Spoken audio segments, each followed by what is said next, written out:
We went down to Antarctica and collected some data on the Ross Ice Shelf. The Ross Ice Shelf is important because it's the largest ice shelf in Antarctica, about the size of Texas. Waves, impact the ice shelves, and they generate seismic signals that propagate away from the ice shelf.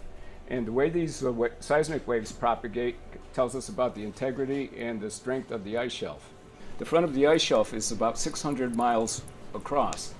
And it's all being impacted by ocean waves simultaneously. The translation of the data just uses modular mathematics. Within the sonification, we made sure that the notes that the numbers would fall into and become into these categories of notes would best represent the data that was given to us.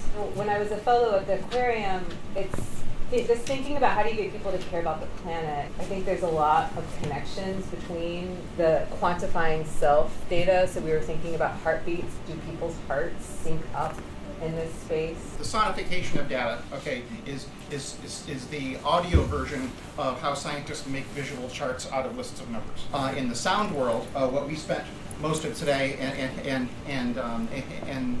yesterday doing was going through palettes of sound that we have available to assign these different notes to those sounds.